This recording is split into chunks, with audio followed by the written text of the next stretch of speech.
Hi everyone, I'm Viviana and I'm here with Carson Nielsen. We are from Live Realty Group here in Central Alberta. Hi everyone, thanks for watching or joining us, I should say.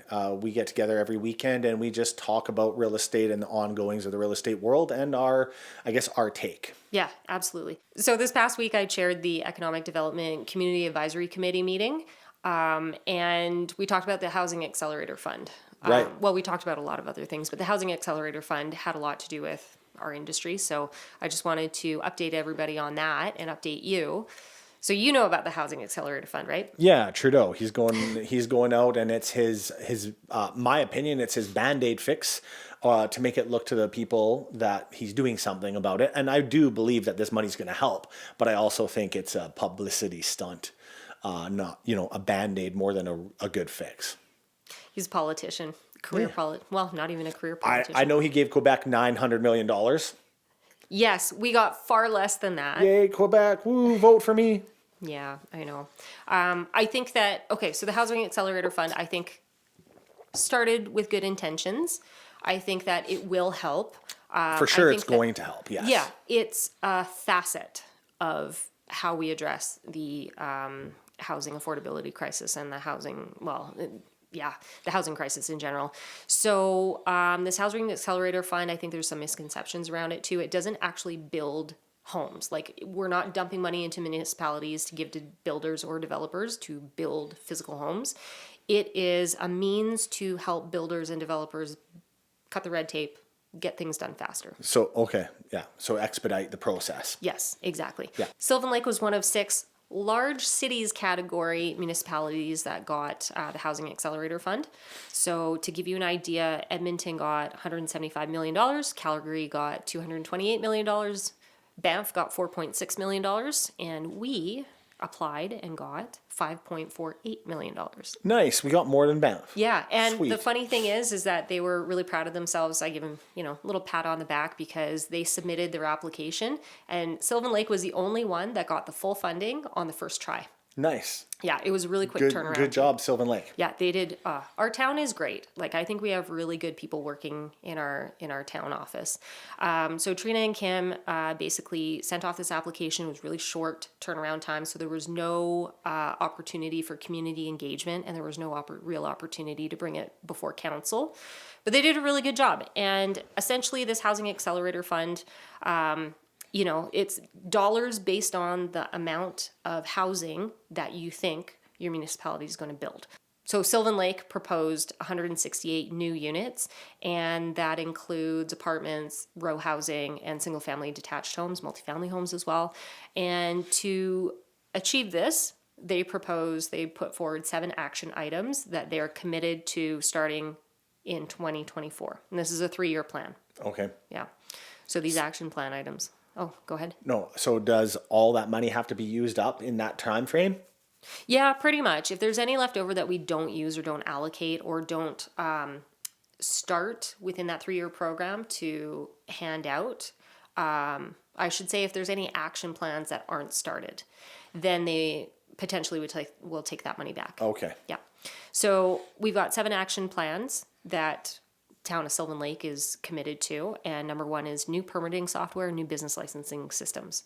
So that'll speed things up for the builders or whoever's applying to, Yes. yeah. It's a streamlined process. They're super excited about it, and I think it's a thumbs up. Number 2 is direct control zoning. They're going to redistrict that. We're going to get rid of waterfront district control. Thank God. Yeah, and then district control 50 as well. Nice. That needed to go so long ago. Oh, man, yeah. Especially for newcomers coming into Sylvan Lake. They're like, what is this zoning? What can I build? And the only answer you have is you have to talk to town. You have to submit an application, and they will tell you what you can build or not. I remember you dealt with a client who was trying to do some renovations to a cottage, and they were basically hamstring. They couldn't do anything. They couldn't raise the roof a couple feet. They couldn't expand the deck.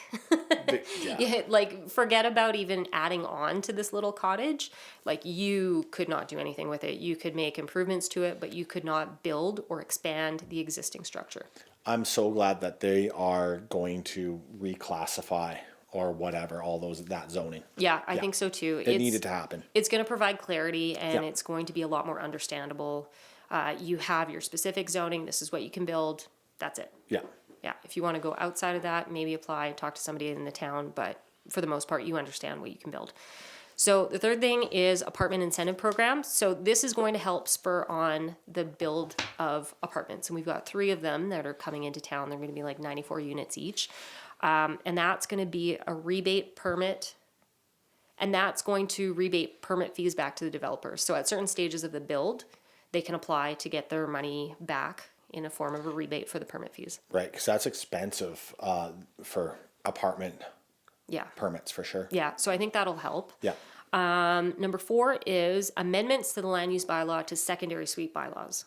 So, you know how generational families want that little bit of separation, or if you have a walkout basement and you kind of want to just shut the door, give them their own hot plate and fridge and sink and whatever. Adult children living with their parents, that sort of thing. That's who that's geared towards. Right. It basically keeps that small density and the existing infrastructure in mind, but they're going to amend the land use bylaw to that. And then further to that, number 5 is a secondary suite loan program. So that's going to be like a low interest loan. If you wanted to create a secondary suite or finish off a secondary suite or build something and add a secondary suite to that, you have a loan program in place from the town. So it's the town who finances that, or Well, it's a Housing Accelerator Fund. yeah, but those funds are coming from the town at a low interest rate. Yep. Interesting. Absolutely. Yep. So that's pretty cool. Like right now, I think the bylaw is you have to have 3 houses in between each secondary suite. Yeah. They're going to try and reduce that. So you might have 2 houses in a row, or you might have, one, then nothing, then a secondary suite, then nothing, secondary suite, then nothing. Okay. Number 6 is multifamily housing incentive. So that's another tax rebate. And that's going to be for new townhouse developments, 3-plexes, 4-plexes, stacked housing, row housing. And that's a declining rebate over the period of the 3-year program. That was number 6. There's number 7. Yep. So number 7 is Dollars for Doors, and I think that was an existing program that the town had, or maybe it was an existing municipal program. But I remember seeing this somewhere when we were looking at affordable housing and building affordable housing. It's a direct grant for nonprofits and developers. Right, because affordable housing is next to impossible to do. It's expensive to build anything. Yeah. And so building affordable housing means that you literally have to be okay with giving away the money. Yeah. I think that's a big reason why townhouses are taking off so much, because it's more affordable for the builders to build that much. They can still make their profit, or make their overhead, and then it's also filling a huge gap at that 350, that 300 to 350 price range. That's what a lot of people can afford, and you just can't get into a detached house for that price anymore. Exactly. Well, you can, but I mean, then you got to put a whole bunch of work into it to try to make it, up to date and livable. There's a lot of repairs to do. Yeah, just maintenance, general maintenance. Yeah, townhouses are 100%. I've been saying this for a long time. Townhouses are the way of the future. Yeah, well, we saw a spike in the sales of townhouses over the last 3-4 months. Yeah. In the wintertime, those went fast. Yeah. And the time that those spent on market was super quick. People are building new. People are getting in them right away. I think that we're going to see a whole bunch more townhouse complexes. Yep, it's definitely it's where the money's going is to that affordable housing, and you just can't build. I mean, I think a new build buy level is encroaching on almost $500,000, like $470,000 for a new build, and that's just not affordable anymore. It's like $340 a square foot is what we're seeing for resale. For resale, for resale. So new. Yeah, speaking of resale, I mean. So I think there's a misunderstanding on the real estate world in Central Alberta. Mm-hmm. Lots of people know what's going on in Toronto, Vancouver. You even know about what's going on in Calgary, but I don't think the general public really knows what's going on in Central Alberta. We're underreported. Totally underreported. Like, it's crazy what's happened over the past 5 years. Yeah. And I say 5 years because that's typically, what most people do is a 5-year mortgage. So our benchmark price in Central Alberta has increased by 33%. Like, that's crazy. It was just the average house price versus last year went up 17.9%. Wow.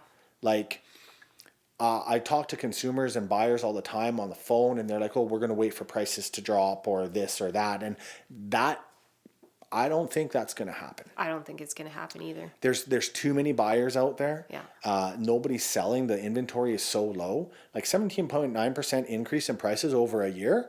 That's good for Central I mean, Alberta. that's what Calgary did 2 years ago. Yeah. You know, that's a substantial amount of money. Yeah, we have so much interprovincial migration here in Yeah. Central Alberta, let alone Calgary, Edmonton, where that last little affordable, bubble. Yeah. So, like, I want to talk about, like, last year was a strong year.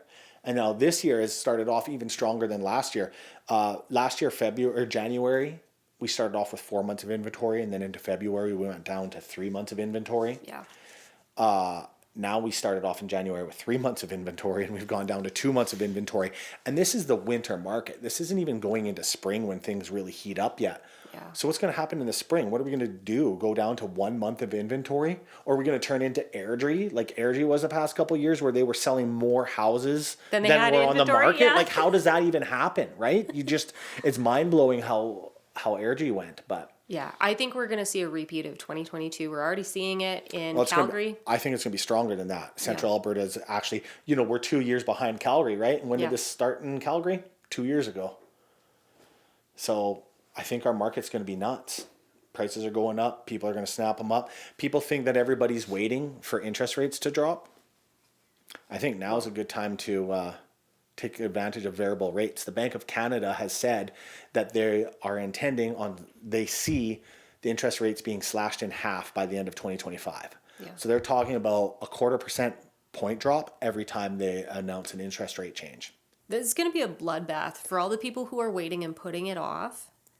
They're going to be in so much competition. Prices are going to go up. They're going to be multiple offers again. It's going to be even tougher to be a buyer. Even tougher. So I was against variable rate mortgages the whole time that they promoted this, but now when the economists are saying that those rates are going to come down, now is the time to get into a variable rate. Yeah. Pay a little bit more upfront, get in while the house pricing is low, and then take advantage of that because those variable rates are going to come down. Yeah. Now, I can't say that's going to happen, but I know I'm getting into the market this year. Yeah. I'm not trying to sell houses. I'm not trying to do anything. The market's going to sell. Like, I'm fine with what's happening. The market, like, we're going to make money. We're going to do our job. But I know that I'd hate to see people lose because they're waiting for those prices to come down. It's not going to happen. Yeah. It's funny because both you and I have talked about, okay, we're both buying property. We should have bought last year. Well, we should have bought last year, Yeah. but the product that I want is not available. No, same with me. Yeah. It'll be something else. But, this isn't like a do as I say, not as I do. This is a biased opinion because we're realtors, we're trying to sell property. This is me. I'm buying a property. Yeah. I firmly believe, like, do not wait for these prices to come down. They're not coming down. Yeah, and especially in Sylvan Lake with our growth, I think there's nowhere to go for prices but up right now. They're not going to come down. It's not going to get any more affordable than it is right now. And we just keep expanding because our population keeps growing. Well, what was a detached buy level going for last year? Like $310,000. Yeah, $290 if it didn't have a garage. $310, and now they're going for almost $400. Yeah. Like, it's crazy. Like, these aren't coming down. Yeah. Alberta has a strong economy, and it hasn't been heavily reliant on oil field like in the past. Like, I think we've diversified. Yeah. There's so much migration coming to Alberta. There's just people want into Alberta now because they see and they realize that Alberta's got a little bit of better something to offer. Alberta's great. It is great. I felt so stupid when I moved to Alberta because all my friends were like, oh, Alberta, rednecks and truck nuts and, Rednecks and truck nuts. Yeah, but it's so much Little more than dangly that. balls. There's a little bit of that, but there's a little bit of that. I'll give Alberta that. But you break down on the side of the road, guess what? Somebody is there to help you. Yeah. Like, it's not like Vancouver. If you break down on the side of the road, people honk at you. Get off the road. No. But, I think... The market's crazy. I just want to get that message out there. It's crazy.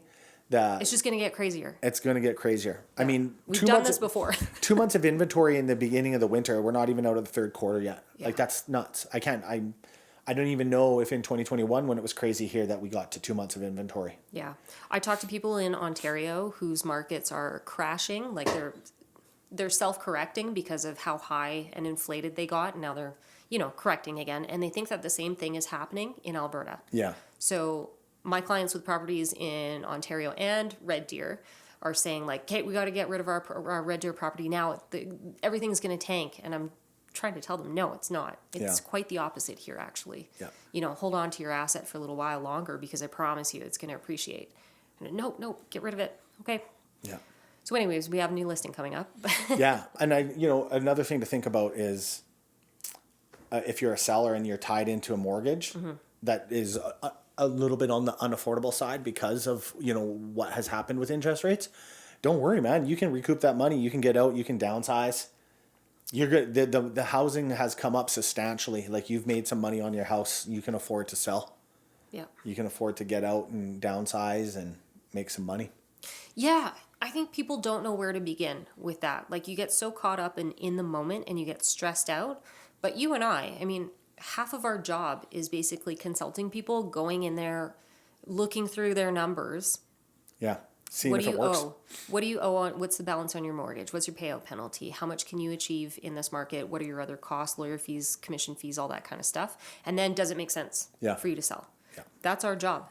It is our job. It isn't just to sell your house and, hope for the best and throw caution to the wind so that hopefully you can find something else in the same market. But yeah. Well, I mean, to each their own, I guess. But I just want to get that information out there. I don't want people to, think that the market's not doing anything. It's a crazy market. Yeah, it is. And you have opportunity now.